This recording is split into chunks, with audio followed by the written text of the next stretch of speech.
I can't believe 2021's over. We're already in 2022 now. And one of the things that I really wanted to focus on this year is to bring a lot more value to the podcast episodes and the podcast channel in general. So at the moment, I was putting up some of the videos, stripping the audio and getting that into the podcast. But now I really want to improve that and get some more content out there. If you are sort of interested in getting the audio updates every single week and having, audio sessions, then definitely join the Patreon community. The premium group is where I share a weekly podcast as well. But welcome back to Personal Finance with Ravi Sharma. If you're new here, whether it's on the podcast or you're watching on YouTube, because you can catch both, is subscribe. Follow the channel, subscribe to the channel, whatever you need to do. I truly believe this is one of those really monumental years, given that so much has changed over the last 2 years. We have a return to normality, but nobody really knows what normality looks like. So before we sort of jump into 2022 and what I think is about to happen, how I'm sort of navigating the next couple of months at least, because we need to stay adaptive, I want to just sort of spend some time reflecting back on 2021. This segment is almost selfish for me as well, because it's a great time for me to reflect and see, in the future what 2021 was really like. In 2020, if we were to look back at that, I started my YouTube channel. I started the podcast at that point as well. And I started the buyer's agency. I was doing DJing full time, and I was also running a wedding company as well as a nightclub brand. And pretty much everything got shut off due to COVID. And I think that was the universe giving me a sign that I now needed to go from sort of playing at nightclubs, doing DJing and things like that, to then providing a lot more value when it comes to finance and financial literacy at a time that everyone was so confused. And I think we really needed that. So I think that move was an awesome one, obviously looking back. In 2020, I also bought a lot of property. It was the biggest purchase that I've made across numerous properties in that one transaction. So I did that at the start of COVID. Then by the end of the year, the buyer's agency was up and running, and I was very happy with where it was. Now 2021 comes to an end. So 12 months after that, I've now got a team that I'm working with for the buyer's agency. Very, very happy with where that's at. The buyer's agency really took off, and I want to talk about the property side of things, the collectibles, the crypto stuff. So, sit back and enjoy.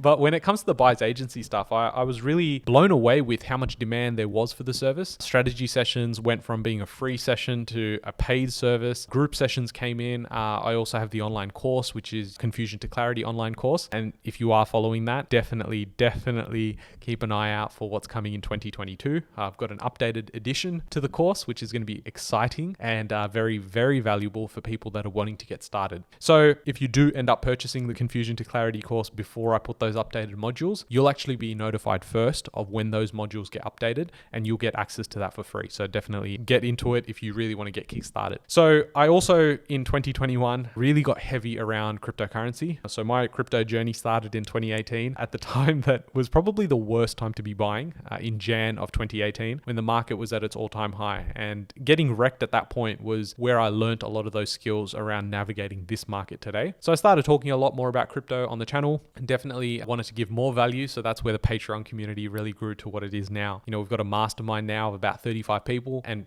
so much alpha, so much value there that people are now making quite a bit in terms of returns, whether it's NFTs, buying property, or in crypto as well. So very happy with that, and really tried to grow my overall net worth position across all asset classes. So real estate, cryptocurrency, as well as collectibles. And so collectibles has been, I guess, the bear market. We came through at the end of 2020. I'm like, holy this is awesome. You can make a 2-3x return in a couple of months. Why not? And after about 6 to 12 months, that bubble did pop. And now we're at a period where it's moved sideways, consolidating. People are scared to go out and buy, boxes again and, invest in collectibles. So, and when I talk about collectibles, I talk about trading cards specifically. But I did learn a lot this year. And that's part of the reason I wanted to share this podcast episode with you guys, because I think when we move through life, it moves fairly quickly now. We need to start leveraging other people's experiences. One of my biggest priorities this year is to focus on, leveraging other people's experiences, learning from their mistakes, and really just growing at that pace. So podcasts and books.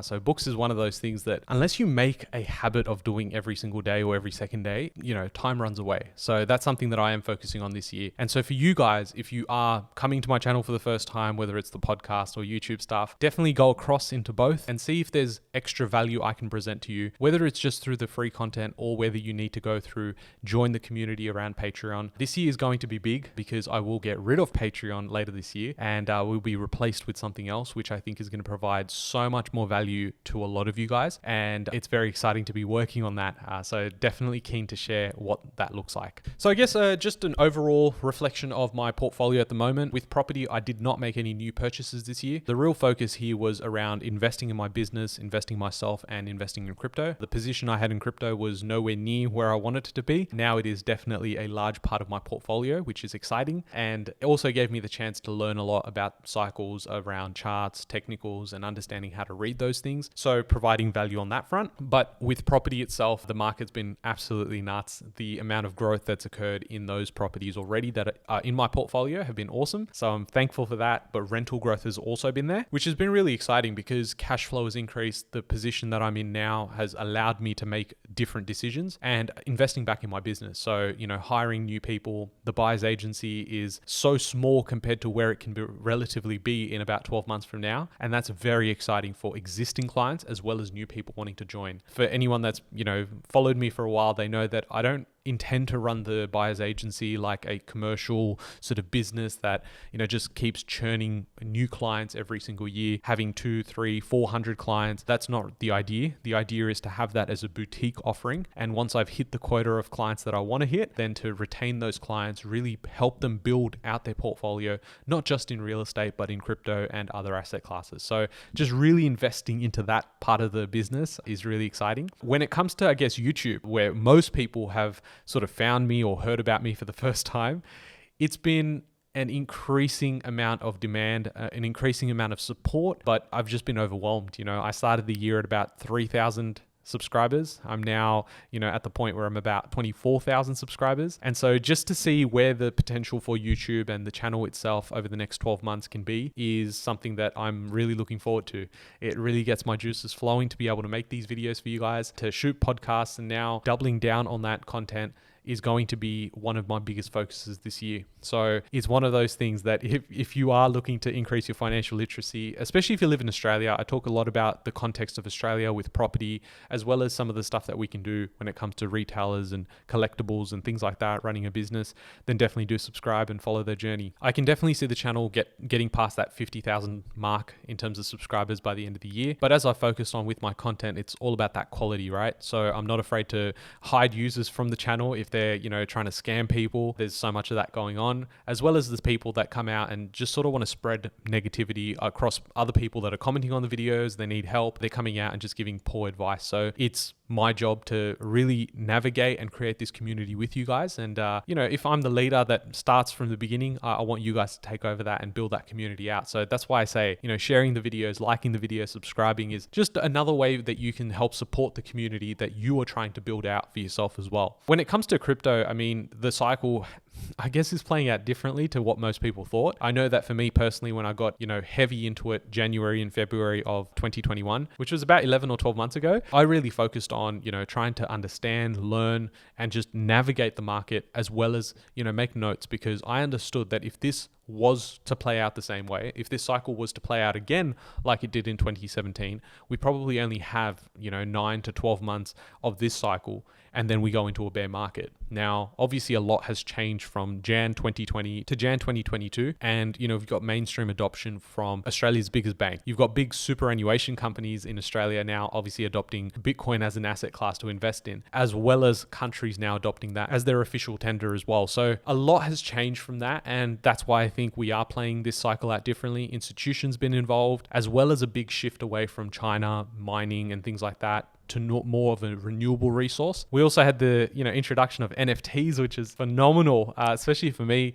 knowing how collectibles work, pattern recognition, and then matching that with crypto, especially being new. So I think this is the beginning of what would be the new industry, being NFTs. I think a lot of the projects out there, I've said this time and time again, are complete garbage. And I think if anyone's out there that is going to build something with utility, I think that is the gameplay. And so that's something that I want to really focus on as well this year, is to really understand what defines a good NFT project, what use case some of these NFTs will have in the real world, and the technology behind non-fungible tokens, along with, the transparency of blockchain technology across different industries is also going to be very unique. I think now, if you're sort of investing in 2022 when it comes to crypto, I think the level of security you have now when it comes to certainty, if this is a reality of the future or if this is a fad, I think has been alleviated, hopefully for you in your mind as well. But having a strategy for any asset class is just important. So for me, that was very important to really understand. And obviously with collectibles and cards, you've got a lot of volatility when it comes to cards, but I'm very bullish on 2022 for collectibles when it comes to trading cards. I understand it quite well. And I know for me personally that once I do get my funds out of crypto, take some of those profits, and I want to diversify that into more trading cards and building out that position. So it's going to be interesting to see how I navigate that, how the markets are going to perform. And I guess the trading cards that I really focus on are Pokemon, being one of the biggest IPs in the world.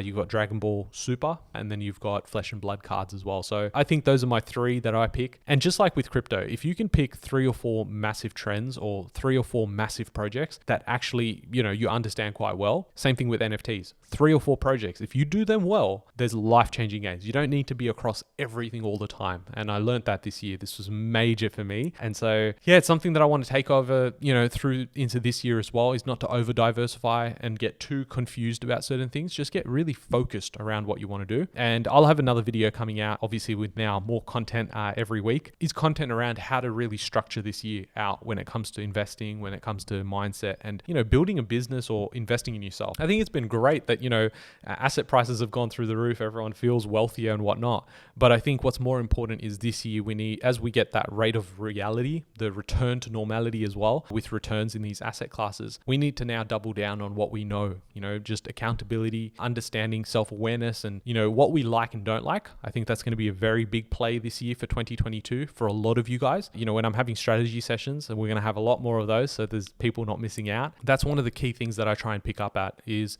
yes, you can learn, a deposit is this much and then I'll get LMI, or, buying a property for cash flow and things like that. Those things, there's enough in my videos there to help you with that. It's more so going around, how do we fix the mindset? Where have we gone wrong? What do we need to tweak here? Because there's only 1 or 2 steps that you need to make and, really tweak that really unlocks a whole nother thing. So that's what I'm very excited about as well. Talking to a lot more of you guys, connecting with you guys, and there's stuff planned this year that I'm obviously, reluctant to sort of talk about right now, but is coming. And that's where the biggest thing that I have for people is loyalty will be rewarded when it comes to my space, how I want to run a business, how I want to run this YouTube channel and podcasts and things like that. So if you do believe in me and what I've been saying, and if you've learned something and you definitely want to support the community, then just small things like, liking the post, sharing it with someone that, you think needs this sort of information goes a long, long way. But yeah, as I've mentioned before, this year is going to be more property purchases, more crypto investing, buying NFTs as well. And then from a business perspective, growing the team, doubling down on really providing value to the clients. And then from a YouTube perspective and podcast perspective, more free content is to get out more content, and not just any type of content. It's now I've understood how the algorithm works. I've also understood what you guys are wanting and how to navigate the market out there. So now it's just going to be very targeted content around how we can really improve and get you guys to start executing. If you've been following me for like 12 months, thank you. I really do appreciate it. I want you to start taking those lessons and executing. So some of the content that will come out as well in regards to that this year is going to be following that. But overall, I've been super grateful for what 2021 was like. I know we were in lockdowns for a long time. I want to take more holidays this year. There's obviously a channel as well that you can check out. There's a link in the description below where you can, follow me on socials like Instagram, but also my girlfriend's channel where we do, more of the vlog stuff together. And if you think that I'm some sort of finance robot, you probably find that on that channel, I'm a bit more myself, and, I can relax. And that's where you can see a different version of me if you want to follow that journey. So definitely check that out. It's by Sanjna, and that's, my girlfriend's name is Sanjna, so you can go check out her channel as well on YouTube, and she brings out a couple of videos a week. So I'm looking forward to 2022. I feel refreshed. I've had a bit of a break, just been watching cricket, relaxing, and now it's ready to go, because I think accountability is going to be huge. if you want things to change, you're going to have to make those changes happen, right? There's no one that's going to be pushing you doing it. It's you that needs to really become self-aware, become accountable, and really work towards your goals. It's a big year, and we have a unique opportunity here that gives us access to so much information to be able to go and make the money and take a massive step towards financial freedom. So that's what I'm really excited about. I'm glad that you've been here, that you will continue to be here, and we can grow this community together. So I'll catch you guys in the next one. Thanks, guys.